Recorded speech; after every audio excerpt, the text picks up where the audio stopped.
I'm on the treadmill because, it's January. I gotta hit my walking step goals. So we're gonna multitask. With that in mind, today we're gonna cover everything you need to know about how to go from zero to $10,000 as a service-based business, aka freelance copywriter. We're also gonna talk about the truth about starting an offer and running it, the truth about publishing, because I know a lot of you have asked me about that. Some other things about what is a sales funnel and high converting sales pages and funnels, frameworks. So grab a cup of tea or coffee or matcha, whatever you like, and we're going to dive right in. So James is asking any advice on getting started with offer ownership slash publishing. I love this question. Here's the thing. This is the answer that I gave to my student in copy, the truth about the offer ownership. You have to have at least one skill that you're really good at. Now, arguably, there's some people who started with zero skills and they've learned, but I'll tell you that most of them started at the very beginning, be it 2020, before dropshipping became a huge thing, or something else where you could literally put anything together. You could make millions of dollars. The world has changed. It is quite different. So you have to have at least a skill, which is copywriting and or marketing, right? That's definitely helpful. You have to maybe know how to media buy and also potentially be very good at customer support, which of course you can outsource, but even then learning how to train as the person for customer support. Now there's also AI tools that you can get too, but again, knowing what you look for and how to handle people and make them feel that they're not only being taken advantage of is quite important. So you got to have at least one skill. With the offer ownership, it's not just, writing a couple of words on Google Doc, putting it out there, and then people come running to you, giving you money. Well, that's what some people make you feel like this is how it's going to be. But it's not the truth. The truth is, if that was this easy, wouldn't you think that way more people would be running the offers left and right? But what do you see? It ain't the case. It is way harder than most people think. You first have to choose an offer in a niche that has enough of a demand, not too much of competition, which most of the niches do have. You have to be really good at marketing, copywriting, have a really good bloody offer, media buying, customer support, and a bunch of other things, right? So be good at least one thing. And another advice I would say is keep going. Consistency is the key. Not everything is going to work out from day one. Chances are, even if you're going to make a lot of money, it's not going to happen from day one. Potentially, maybe month 3, more likely month 6, most likely month. Okay. So that just, my 2 cents. All right. Adam is asking, will you visit Belgrade? Maybe at some point, but definitely not in 2025. Mohammed is asking, I have a lot of questions, but I will go with if I'm starting from zero, from where, asking about channel resources, I do need to start to learn the marketing. Well, the thing is, marketing is everywhere, so is copywriting is everywhere. So you can basically learn, the books, you can read the books, you can watch the YouTube videos, you can do the market research, as they call, which is basically become a consumer, buy every single product that you see, study every single funnel and see what happens, what the frameworks they're using, what kind of ads, the angles, the frameworks, the patterns, and so forth and so on.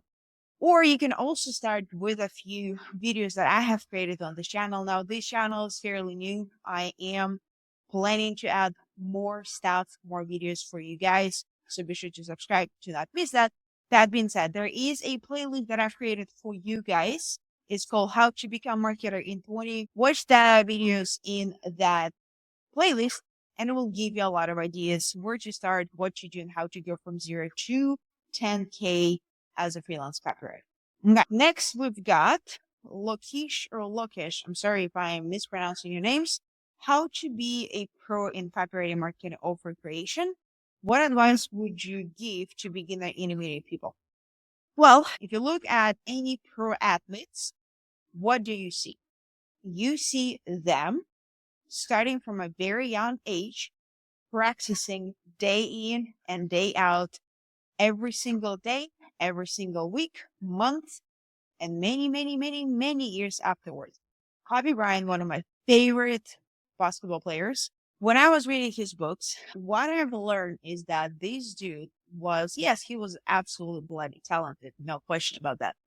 But outside of the talent, he was literally putting his head down. He was doing 3 times more than the average basketball player. This is why he was so successful.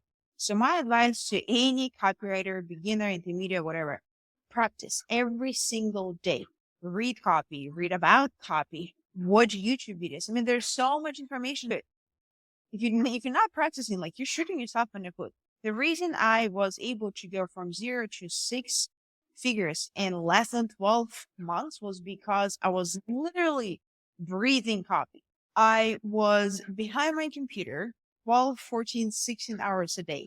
I was studying copy. I was writing copy. I was reading books about copy when I was not sitting behind my computer. And I was writing stuff every single day. I was practicing. I was breaking down the sales pages, even though I had no fucking idea what I was doing, but I still was trying to learn things. So that's the first thing. The second thing is to become a pro and to maintain being a pro is actually kind of similar thing because you never really stop at being good at copy. You have to learn, you have to study, you have to constantly evolve because the markets are evolving, because the world is evolving and changing. If you are able to create that habit of constantly becoming better and better every single day, at least 1%, you will have no issues in becoming a pro and being a pro for a very, very long time. I think we've got Mahit. Can you do a deep dive on publishing? Is it a fancy twist to what marketing agencies are doing for their clients? That's a good question. I would say that there is a definite difference between marketing agencies, what they do for their clients, and publishing. With publishing, you are targeting somebody who already has a certain thing. They already have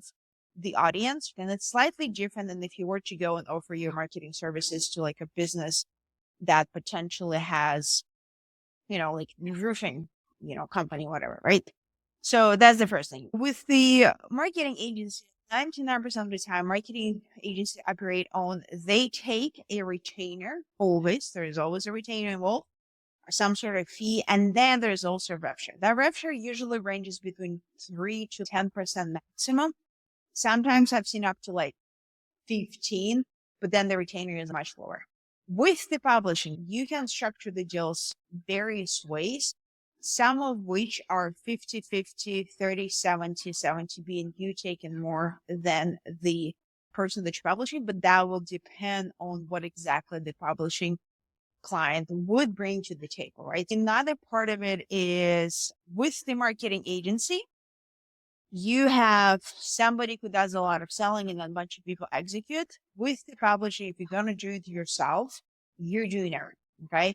You're doing marketing, you're doing media buying, you're doing tech stuff, you're doing customer support, you're doing SOP, and in a lot of cases, you're also helping the influencer or whoever you're publishing to come up and create the offer. So you're doing a lot of things, right? So you're basically doing a job of like 6 or 7 people. Can you outsource? Absolutely. But again, if you're just starting out and you have a whole lot of money, guess who's doing everything? It is you. Bet nobody fucking tells you this, that when they're selling you the course. Okay. So Eugene is asking, with all the AI advance that we witness, would you still pursue a career in copywriting if you were to start in 2025? Well, Eugene, great bloody question. So here's the answer. Absolutely yes. The thing is with AI, which most people have to realize, is that it will not replace people.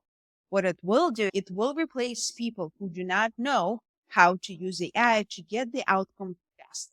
And that is the key difference. Now, the thing with AI, let's go into, let's say, marketing specifically. Is there a world where the AI will be doing, I would say, 85% of the job for you? Let's say, research, analyzing competitors. And I'm sure it's doing these things already for you. maybe not as great, but it's there. It's going there, right? And then maybe it will be writing some sort of like giving you different angles for the ads, for example, and so forth and so on, maybe the emails. And then it is on you to basically make a decision which of those sort of campaigns, ideas, or whatever are going to be better to test. I have a much better chance of winning, right? Before you go and spend a lot of money. And that's where having a knowledge, a really hard skill about copywriting marketing comes in. People who don't have that, no matter how great they are at using AI, they will not succeed, right? Because there's going to be a person who knows how to use AI and has the basics and the foundation who will be so bloody good at it, they're going to be raking up all the money, right? So with the copywriting, it is a hard skill. It is a skill that will basically help you to not only as a freelance copywriter, you will be able to make some money, obviously, maybe not millions, good enough money, more than like normies make, right? But also, copywriting will allow you to open doors to things such over ownership, being a businessman or businesswoman, and some other things that you can also do with copywriting. So I wouldn't say that it will replace you, but you definitely want to know the basics, the fundamentals, right? Because you can't like think of like building a house. I mean, we have, as human species, we have evolved with how and what type of houses we're building, we live in, but the fundamentals have stayed there. You have to have the fucking foundation. And it's the same with copywriting marketing. You have to have the foundation. You have to understand the human behavior, why we behave such a way. We have to know how to persuade people into giving us their money. We have to know which emotional sort of buttons to push and when to present the logic to make them feel like they've made a decision. AI cannot do that yet. It might do in the future, but I would say that probably it'll be able to do like up to 90%. But that 10%, the most important 10%, only the people who have the foundation will be able to do. So it's up to you whether you start or not. All right. If you're asking, how do you validate an offer? In both cases, if it's yours and it's your client's. Okay. This is a good question because if you are copywriter, it is not your job to validate an offer of your client. Your job is to help them improve that offer, sell more of that offer. But that's about it. Now, if you are starting with your own, there are a few things that you can do. But most importantly, the best validation of any offer is if people are buying the shit, if they're giving you money. If they're not, something is up, right? Even a good offer with a very shitty copy, as people have said, will still, have some customers. That being said, very shitty offers, such as even McDonald's, is not a good food. It's not really good for you. But with a good marketing and branding, I mean, we know how much money those people are making. So that's the best thing. Another thing is you always have to look at there is a demand. That is another, I suppose, way to validate, because if there is demand, simple economics, the demand will always help you sell more. The product has to solve a problem. That's another thing. Okay. All right. Zach, finding yourself a mentor beyond a transactional relationship. Great question. So the first thing is you have to realize that any relationship, even mother-child, are transactional in nature because we are exchanging the energy. Money is also energy, and we're exchanging that. Now, I think what you're asking really when it comes to transactional stuff is like, it's not only I'm paying you money and then, like you're going to give me advice and teach me your ways and whatnot, which I think is fair because if somebody has gone through the hoops and have a lot of experience, it's only fair if they do charge for their time. Also, that being said, your best bet would be find somebody who you look up to and figure out a way how to help them first. You can either offer them to do the job for free. You can do something else. Maybe they want to partner up with somebody and you promise them to, I don't know, like connect them in some way. Give them something that they will be unable to say no to. In exchange, you would ask for their mentorship. You will just develop a friendship and then it's going to go whichever way. Another thing is friendships, but not like the fake friendships and people just tell you what you want to hear and everything is great. It has to be a friendship where sometimes you will feel very uncomfortable. Sometimes you'll be told, hey, listen, the way you handle yourself is not that great, and it makes me feel a certain way, whatever, right? But those friendships are extremely important because they make you grow, right? And that's what you potentially is looking for. All right. Wilson is asking how to build a sales funnel, what it is and what is required. Has been bugging me for quite some time now. Well, honey, I don't know if you're first time on the internet, but the sales funnels are everywhere. This funnel is, there's certain steps and you kind of start here and then the end goal, you basically walking through the potential customer to becoming a customer, right? But basically, if you're on Instagram or Facebook, and I know you are because you asked me this question on Facebook, click on any, that's your first step, right? As a potential customer, if you see the ad, you click on it, you go to the sales page. That's a front end, as we call it. Then you go to the checkout page, then you buy it, then you have the app sales, then you become a customer, and then you are added to the email list. And then from there, they bombard you with more offers. This is a sales funnel. You see it everywhere. If you want to see examples, just go to your Facebook and you'll see. All right, Sandus or Sundus. I'm sorry if I'm mispronouncing your names. What pattern/framework you follow for a copy of high converting sales funnels? Can you share any? Well, if you want to see examples again, just go on any of my offers and you'll see a bunch of them. There's plenty of examples. Now, there are frameworks and the patterns, and I won't be able to give you the answer in this video because it's going to take way longer than just 2 minutes to answer this question.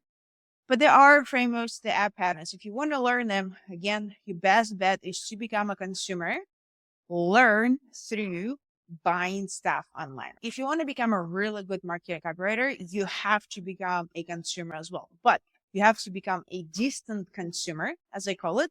And by that, what I mean is, yes, you are buying stuff, but you buy not because you really want to, but you're buying and you are observing what's happening.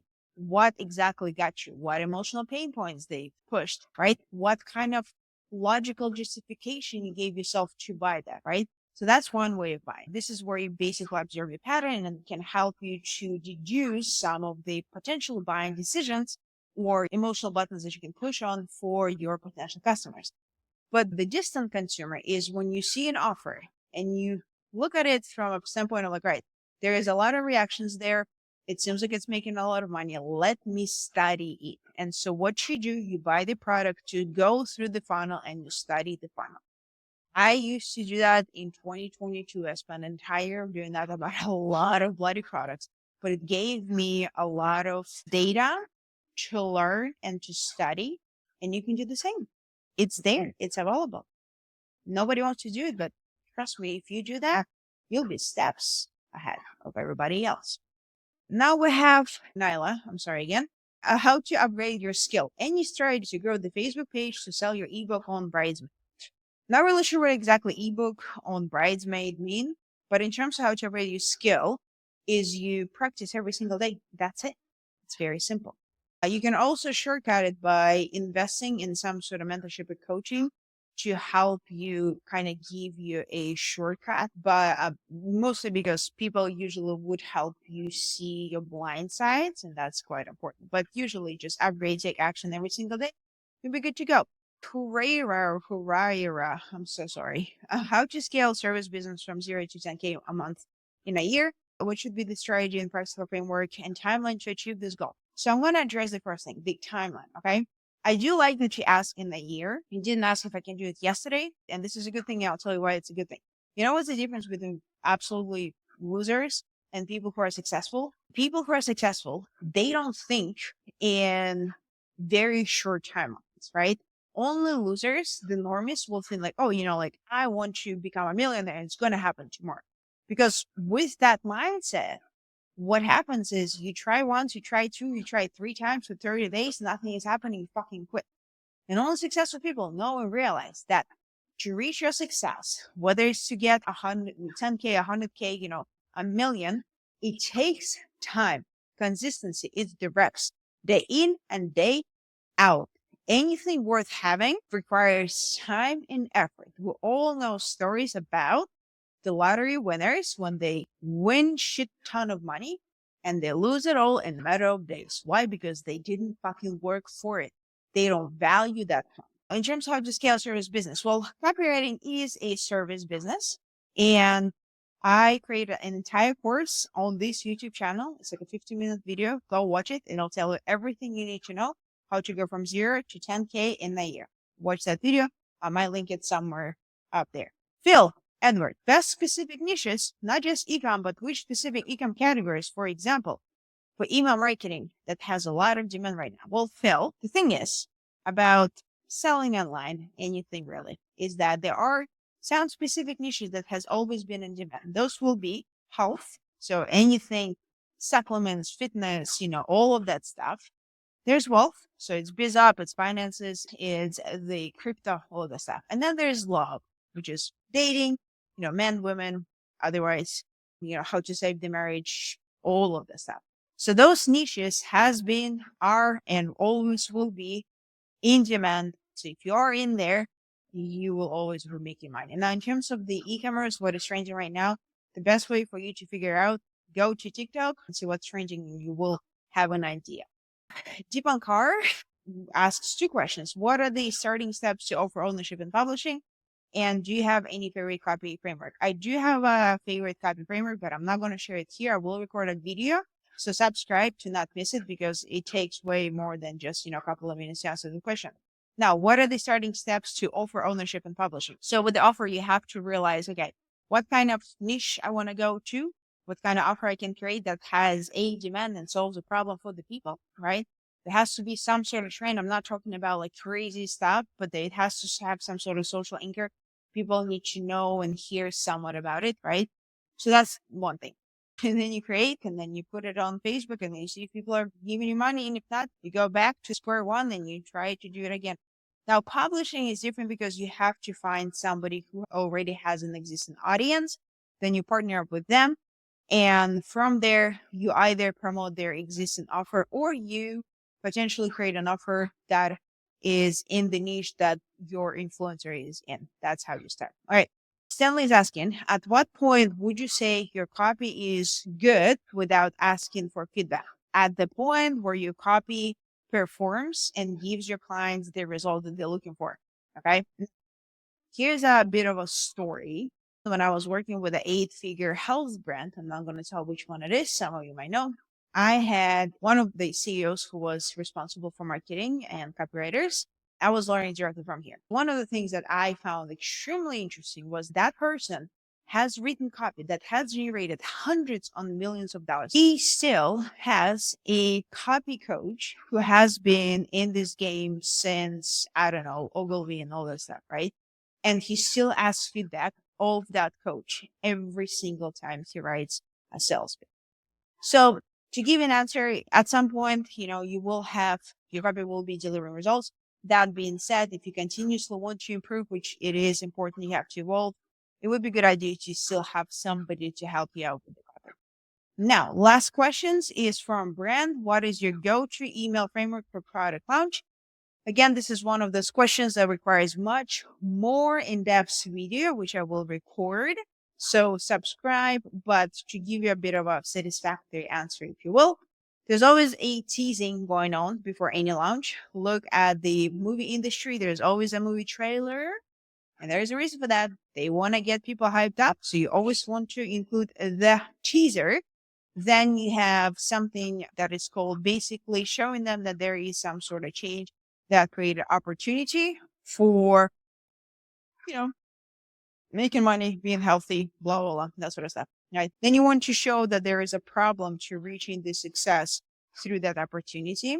And then you want to show them that there is something unique, which will be in your product, which you're going to tease a little bit of that. You're not teasing the product, but you're teasing some uniqueness, some unique mechanism to solving that problem. And then you are opening the cart, you're presenting the product. Then we have social proof. If you have, would be really good. You could also tell your own story or your client's story. If you don't have a proof, that's fine. And then you always write in emails that at least, 3 to 4 objections removing going on in those emails. Then you close the card. Then you also do the thank you email.